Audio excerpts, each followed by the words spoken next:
Aloha, y'all. It is Friday, Freya's Day, ruled by Freya, the Venus Hera kind of combo equivalent in Nordic mythology. Friday, the 27th of November, in Mayan dream spell. It is Blue Solar Night, guided by self generation. Today is a solar plexus day, Manipura. This is the solar plexus, like I said, chakra, Manipura. So do the mudras, the mantras, tap into that magic, and be ever surprised. You should do all your chakras, but if you're gonna, focus on one, the fire of the will center will go a long way. So let's go ahead and pull a card for today. It is Friday, like I said. The sun is in Sagittarius. The moon is in Taurus at 5:55 degrees. Good song by Air. If you've never checked out 555, 555, check that shit out. A song. Anyway, Mercury's in Scorpio. So anyway, I should start over. Sun in Sag, Moon in Taurus, Mercury Scorp, Venus Scorp, Mars in Aries. Let's go ahead and see what wants to pop on this day. We have the Alien card, the Hermit. It's Major Arcana. My fiance, Halian, I just called her. Haley is my Halian. She is an alien and a Virgo. This is the Virgo card. So, it's the Hermit in traditional tarot, and it is as follows. The Alien or the Hermit card. Know your worth. You are perfect the way you are. Be free. Seek answers within you. Go deeper and understand more of the universe. Take the time to do something you've never done before. I bring back knowledge from distant places. In the Starman Tarot, the Alien replaces the Hermit card, which traditionally invites the receiver to turn their attention inwards in the act of contemplation and inquiry, to retreat from life and ask the big questions. The Alien is different. He arrives from the void with ideas, wisdoms, and technologies, a translucent presence, glowing with the sacred geometries and universal pattern of the flower of life. He does have a flower of life pattern he's glowing in. In culture, the figure of the alien has moved away from the cults into the mainstream of popular culture. Their symbolism continually evolves, often a repository for the fears and phobias of a segmented and disconnected population. It is easier to jack into the fantasy world of cyber culture rather than talk to our neighbors or families about anything of meaning. Overwhelmed with information and content, we aren't able to distinguish truth from falsehood, verify the source, and understanding the context in which it arose. We feel confused, disempowered, and a nagging sense of alienation. In a world where distance or remoteness enables and creates a space of imaginary lives, snapshots of the quote good life, all glowing smiles, it can be easy to feel estranged, different, and not part of the gang. We simply don't belong. This alien, though, is here to lead you back home to yourself. The alien, the outsider, the rebel, the stranger, the one you have feared yet also secretly desired, is here to remind you that you are perfect as you are beneath the mask of cruel imperfection. He represents your own hidden or lost wonder and miraculous powers, the parts of you that have become alien to you. In the difficulties of life, the learning of rules and consequences of family, schoolwork, and relationships, parts of ourselves must remain hidden, suppressed, and denied. Parts of the whole remain hidden and unknown. The alien signals your urge for freedom. Naked, untainted, there are no masks, there is no great cover-up. He catalyzes self-discovery and ignites the drive to question, challenge, and dissolve the walls that box us in. There is a remembering, the semblance of something more astonishing, more beautiful, and utterly miraculous surfacing, the rekindling of dreams, new possibilities, new worlds. He invites you to weave your earthly wisdom into new forms and expressions that have never existed before. He lifts you way above what you thought was possible and way beyond what you thought was, quote, you, lifting you out of your personality and its defenses and placing you back into yourself whole and complete. The alien who carries spectacular visions and wonders must always seek a way home to the stars, the light from afar, being in this world but not of it, reminding you that you are always, no matter what, on a journey back home to the light. So knowing your worth, you're perfect the way you are, being free, seeking answers within you, going deeper and understanding more of the universe, taking the time to do something you have never done before. With the sun in Sagittarius, it's this like far away places, right? And the moon in Taurus, grounding that vision of truth into the practical reality. even aliens are a little taboo. Venus and Mercury in Scorpio. So let's go ahead and get some clarification. Hopefully, y'all are doing well. Hopefully, uh, lives are unfolding in a way that you feel is appropriate. It's never easy, but it's always necessary. That's kind of how to look at it, right? And the alien is saying, yo, you might feel alienated and not sure of what's going on, distant, and, unsure. Be like, where am I? Where's this place? It looks so distorted. But it's like you are walking through the portals that you need to be going through at every moment. Fear not, as Jesus would say. So we have the 10 of water. I really like that heart with the eyeball in it. Very Lisa Frankish. Very cool art. Illuminated lines. Honu, a turtle in Hawaiian. So let's see. 10 of water. What are you going to tell us? 10 of water. This is about universal love, divine connection, centeredness, serenity, peace, oneness, boundaries, and disruption. Key phrases: truly living in the present, a feeling of divine connection, a time of serenity and ease, power born of knowledge and understanding, a positive emotional state, the power of consciously projecting your energy, saying no to disruptive influences, and giving life and power to shadows, potentially. The 10 of water symbolizes both a beginning and an ending. It is that moment when we let go of emotions that bind us to the past and find ourselves truly living in the present for the first time. It is a feeling of divine connection with all and everything, feeling and knowing that love dwells at the very core of our being and always has. It symbolizes a period of time we can be moving through in life with a serene sense of ease and fluidity, even when surrounded by turmoil or conflict, when the weight of the past emotions is released and everything flows in the manner it is meant to. Our emotional state now influences our life in a positive way that makes it easy to see and understand how powerful we truly are when we divest ourselves of emotional hooks to the past and only serve to limit and restrict us. Attachments to the past. It's not here anymore. Don't be hurt by it. To know yourself to the extent that you can understand why you feel as you do, and then realize that you have the choice to react in a different way, is to have control over the energy that you project. Instead of creating a reality that is a reflection of unconscious emotional energy, the 10 of water lets you know you can now consciously project your feelings and create a future of your choosing. Have you ever noticed how someone can alter the energy of an entire room of people just by walking in and smiling? One smile, a kind gesture, a moment of attention and genuine interest can change a person's whole demeanor in a heartbeat. Some people seem to have an almost tangible connection to everything and everyone, and a single word or glance can bring joy. When the 10 of water appears in the cards before you, she represents a state of serene grace that is achievable if you desire it, if you choose it. By consciously embracing a positive mindset and focusing on living a joyful life in this moment, on this day, and each day that follows in that present moment, you can influence everything around you in the same positive manner. It is not about denying those influences that create discord and disharmony. Instead, it is about choosing not to allow them to disrupt your life or steal your happiness. That's a choice.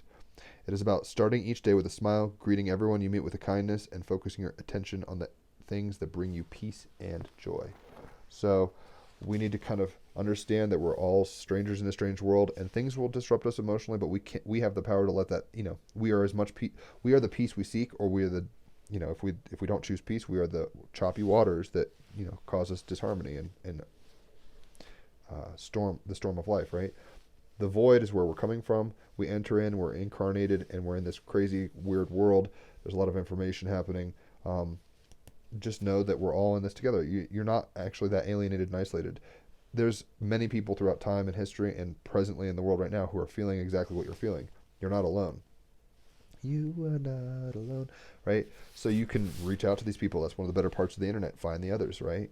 Also, the Hermit card is about isolation, but the Alien card is about getting out there despite of that, not just wallowing and hiding. And this is saying you choose. You can wallow or you can be grateful, right? That's a choice point, and that choice point is yours. In any moment, hardships happen. Trust me, I know. I've inflicted many myself, and we just have to kind of be grateful for the experience, try to learn from the experience, and then not repeat the same mistakes, basically. Let's get a Galactic Heritage card. Freedom. That was what the Alien card was talking about. It's like the freedom to explore, the freedom to be, the freedom to not just, to be different. So this is number 73, Vega timeline. And Vega, for the record, if you've seen the movie or read the book originally by Carl Sagan, seen the movie Contact with Jodie Foster, Vega is the star system where her father is residing in that altered dimensional state or whatever, the Vegans. So, Vega 73, Freedom Future Timeline.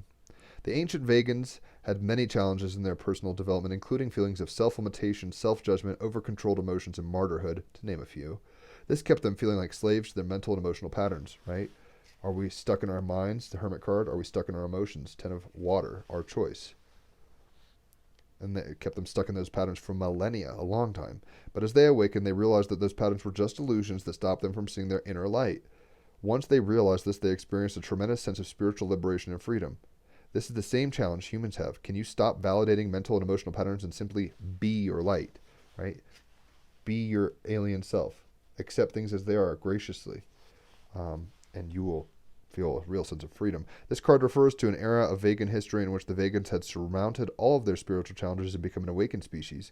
All civilizations have this opportunity, but often a planetary civilization has to go through several cycles of darkness and ignorance before it can become awakened. Yugas, maybe even potentially. Earth is in a time of darkness now, but it is always darkest before the dawn. Humanity has tremendous potential to become an awakened species as well, but the process is never easy. It requires individuals and the society as a whole to see themselves clearly and take steps needed to transform ignorance into enlightenment. This card refers to the immense freedom and liberation that comes from spiritual insight and no longer being a slave to emotions, painful memories of the past, or fears about the future, right? That's what the Ten of Waters is saying. Are you a slave to emotions? Are you a slave to the past, emotional traumas and stuff? Don't be. Step out of the darkness into the light as an alien and enjoy the fucking ride, as they say. It is what it is. That's the enlightenment. It's all good. The freedom and liberation coming from not, being bound to painful memories, emotions, and fears about the future. It refers to a state of consciousness that is rooted in the present moment, where all your energy that was once spent in worry, fear, judgment, self-sabotage is reclaimed. If this card shows up in your reading, then it usually means you are on the precipice of major change, an opportunity to free yourself from old destructive patterns that has always kept you stuck.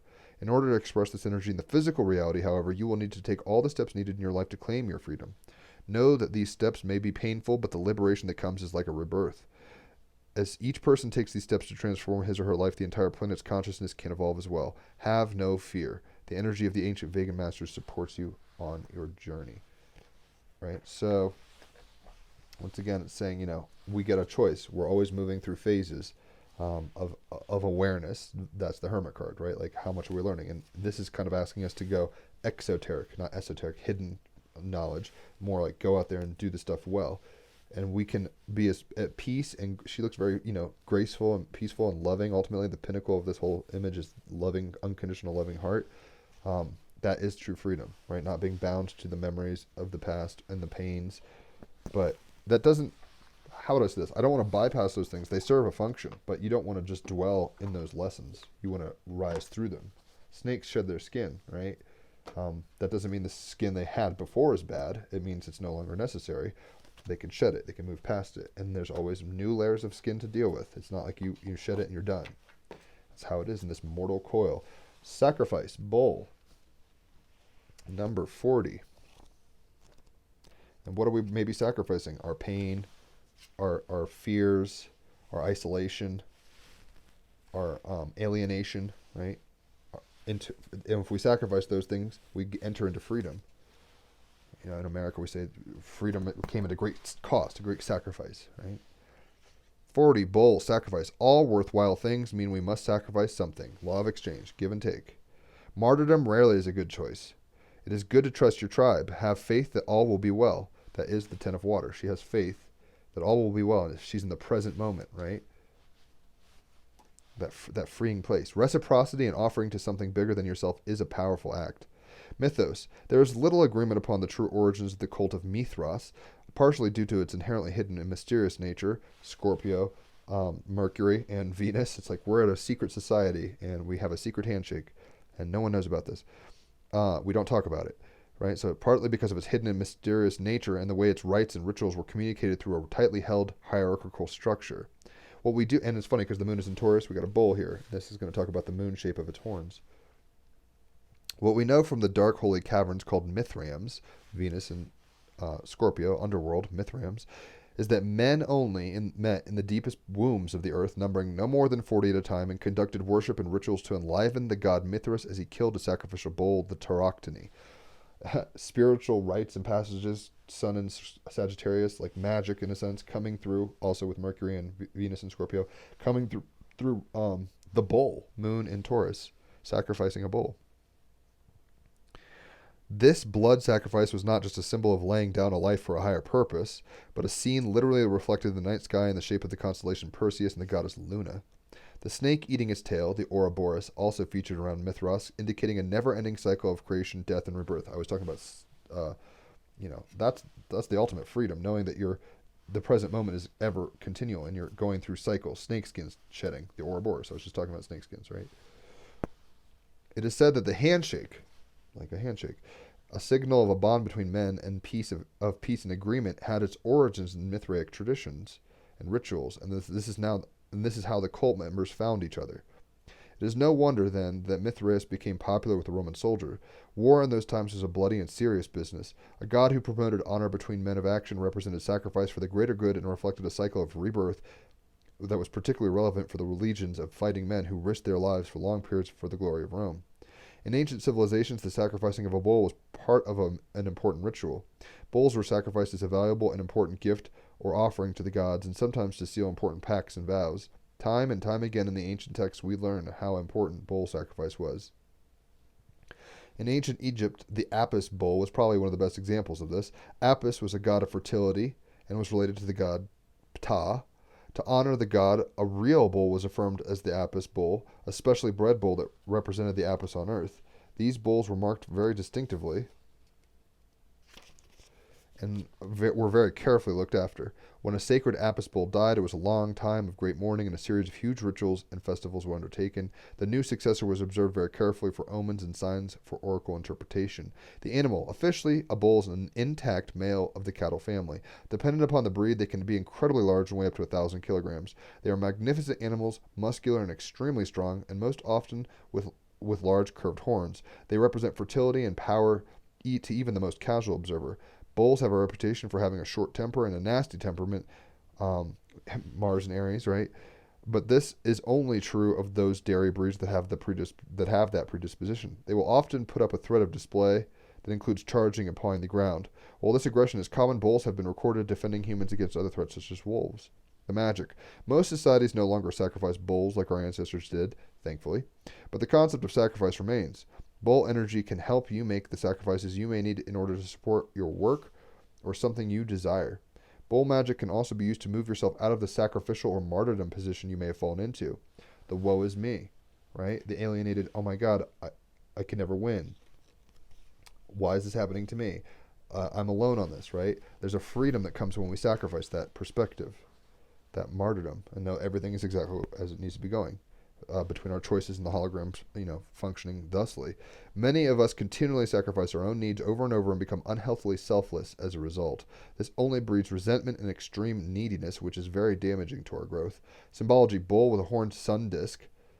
Horns, handshake, man sacrificing a bull. The status is most breeds are of least concern. They're, doing fine. There's a lot of bulls. So I had said it was a lunar disk. I guess it's a sun disk, lunar, but you can kind of see. I think in Egypt it was kind of a lunar situation more. I was saying the moon is in Taurus, right? Uranus is in Taurus. Electric shock of Uranus right now is in Taurus. That's one of the signs of the apocalypse in a sense. It's like our values, our physical world, our bodies, our comforts, our pleasures, our love is being tested very strongly right now. So what artist do we have? Albrecht Dürer. He was a Sun and Moon Gemini Leo rising, born on June 17th. I know this because I am a Sun and Moon Gemini with a Leo rising, born on June 17th. So Albrecht Dürer. What can we get from good old Albrecht? The painter and engraver Albrecht Dürer, who awoke German Renaissance art, was foremost a printmaker whose woodcut illustrations of feel-good religious subjects such as the apocalypse accumulated a mainstream following previously unknown in the print biz. Dürer ran with cool intellectuals and royals in his hometown of Nuremberg, but during a plague outbreak, he allegedly pieced out to Venice, Italy, which he considered his spiritual homeland. An Italophile, Dürer was so inspired and motivated by his southern colleagues that in his later works he forced emotion and geometric perspective down the throats of his cold Deutsch countrymen. The Renaissance, he basically took the Italian Renaissance of Da Vinci up to Northern Europe, Germany, and elsewhere. But the advice we're getting from him is apocalypse then, right? So we are in an apocalypse. Apocalypse means an unveiling, a change. And I think what we need to be doing is stepping into that, through that portal. That's almost like the black monolith of 2001: A Space Odyssey. They just found a monolith in Arizona, or maybe it was Utah. I think Utah. And it was silver like this guy and not black. But it's like we're entering a new domain. Like if you haven't read the books, which are highly suggested, some of the best sci-fi books you could ever read, 2001: Space Odyssey series by I'm forgetting his name now, but it's not Ray Bradbury, but Arthur C. Clarke. The movie by Stanley Kubrick does a good job of translating it too. But basically, there's this thing, this alien, ironically the alien, obelisk, like that in the background, and if apes touch it, they evolve, right? And we're being called through apocalypse, essentially, unveilings, to grow, to become more and more like the light that we are. We're pure consciousness that's emanated down into form, and there's chaos in the waters and animal life and rising up and through emotions and all this kind of stuff. It's the journey we've have to be embarked on, right? It's sacred and it's profound and it's beautiful, just like this kind of like fractal sacred geometry thing. It's very confusing at times, but we made this freely and we can act differently, right? In the dream, depending on how much we sacrifice our egos, depending on how much we sacrifice our expectations, depending on how much we sacrifice. And there's a limit to that. You don't want to do it so much that, you sit on a cross every day and say, look what I'm doing for you. But at the same time, we don't want to be so attached to ourselves that we hide. We want to come out of I'm coming out. Like we want to come out and participate with the others. That's the most freeing thing. The others are you, right? Sacrifice your separation, sacrifice your attachments to a degree, and sacrifice your self-pity, sacrifice your fears, sacrifice your baggage. And when you do that, there's an apocalypse. There's a shifting and an unveiling, right? And that's what we're being called to do collectively right now. That's why so much craziness is happening. Welcome to the fucking apocalypse, kids. It's an ongoing event. It's not just like some momentary thing. And this will be a shift in our evolution, a trajectory shift. And it's always kind of going in a certain direction, but now we find ourselves in a very interesting time indeed. I'm sure I'm not alone in thinking that. So what we have for the stone, and you can quantumly entangle with this because that's what I do. I don't own all these stones. And that's the nature of quantum entanglement. You can see this, observe it, and say, I am going to quantumly entangle without maybe owning it. Rhodonite. What it is, a palette of deep pink and black. Rhodonite gets its name from the Greek word for rosy. Who needs it? Potential wasters, those deeply sighing, I hate my job types. Sagittarians, the sun is in Sagittarius right now. People who are kind of woe is meing, it's saying. That's the negative aspect of what we're trying to overcome with the Ten of Water. People who don't feel free, who feel they're sacrificing themselves for something that they don't want to participate in. People who are isolated and alienated, right? Woe is me. Where to put it? Against your open heart, begging the universe to tell you what the fuck you should be doing with your life. When to use it, when the cubicle life has got you down. When it's time to drop the people-pleasing facade and start doing something that really lights you up. When you're ready to use your real, unique powers to actually make this rapidly spinning planet a more beautiful place. Go with your heart, right? So one of the things we're being told is that we're all very individual. We're snowflakes, if you want to put it that way, and we all have different keys. And we're here to, through the heart, ultimately, which is kind of represented on the top of this card, through the present, being in the present as emotional, conscious creatures, we're here to sacrifice the divisions that limit us, right? We're here to let go of the snakeskin and come into the new Ouroboros form. That is the freedom of being. We need to not be so afraid. We need to step through the portal and say, I'm here, I'm in this dream, how do I participate, right? That's the truth of it. Apocalypse then, according to Albert Durr, shift, or else it'll happen to you. You get to choose, kind of in a way. But always be shifting, going with your heart. Don't go with your head all the time. Don't go with your emotions. That's not your heart. Your heart is something bigger. Your heart is love in a consciousness form, you could maybe say. So I'm going to play a song. I'm a little tired, and I don't feel like setting up my electric guitar, basically. So let me pull up. I'm assuming my computer has battery, but it could be dead. I just realized. Let me plug this in. Bear with me. I should have probably done this before going on.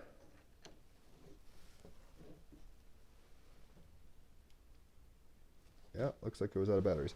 I'm going to play a song. I'm not sure which one. There's a few in my head. Maybe a Wilco song. Because one of the things about what it's saying in the cards, the isolation and loneliness of the Hermit card, it's saying how to fight that, right? And also with the 10 of water, it's saying to combat, basically bad feelings, you gotta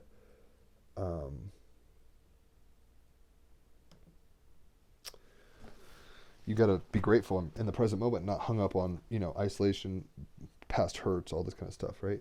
So let's play a Wilco song. And I'm just getting this all set up. Sorry. Like sometimes I just feel called to play a song and I'm like, all right, this is what we're going to do. It's a good song. I'm going to play it in a different key though. Hold on. This will work.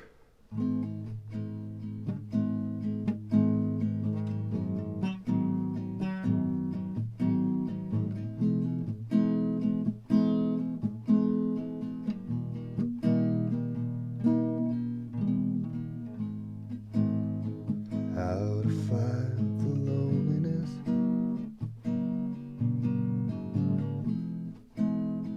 smile all the time,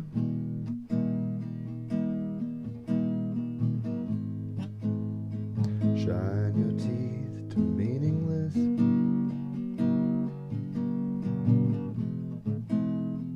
sharpen them with lies.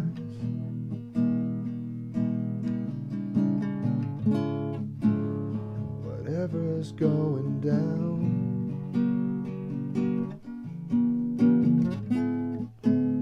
will follow you around. That's how you fight loneliness. You laugh at every joke.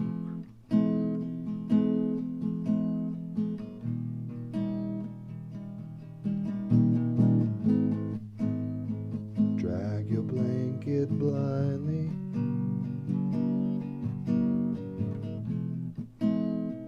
Fill your heart with smoke.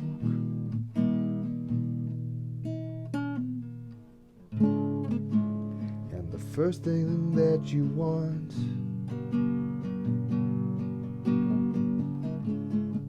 will be the last thing you ever need. That's how you fight it.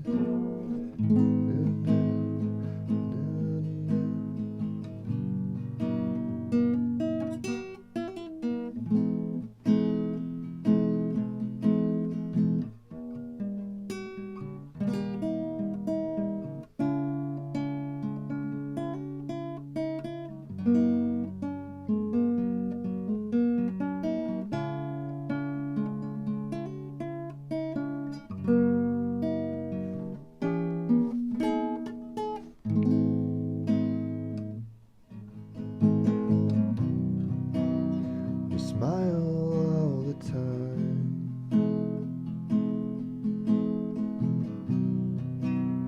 Just smile all the time.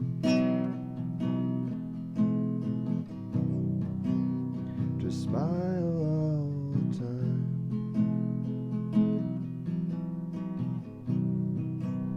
Just smile all the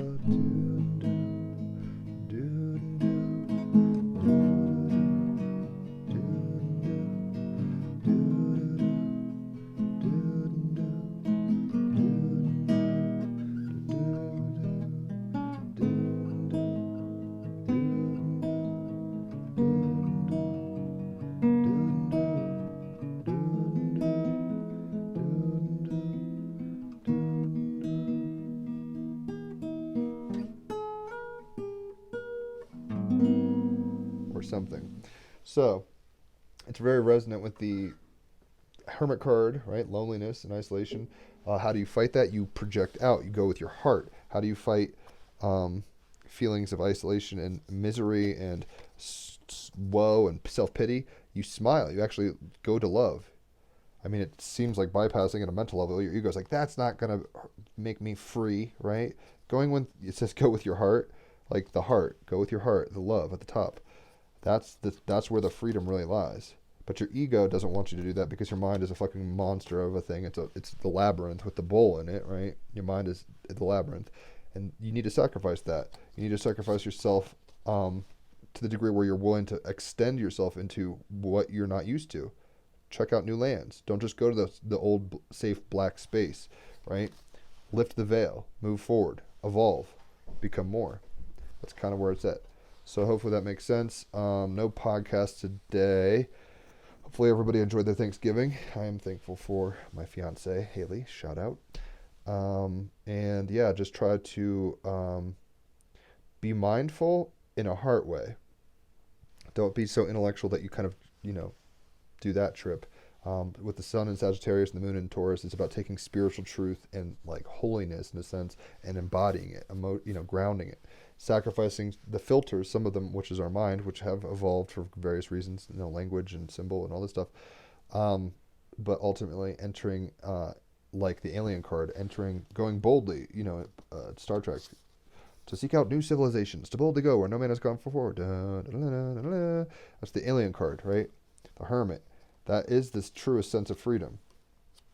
To explore, to lift the veil, to apocalypse, like Dura is saying, to sacrifice our fears, to sacrifice our limitations, to sacrifice our comfort zones, but not in like a Saturnian kind of like Plutonian angry way. To go with your heart, road knight, to do it in a compassionate, calm, present, loving, holy way, right? That's how you walk on water. 10 of water.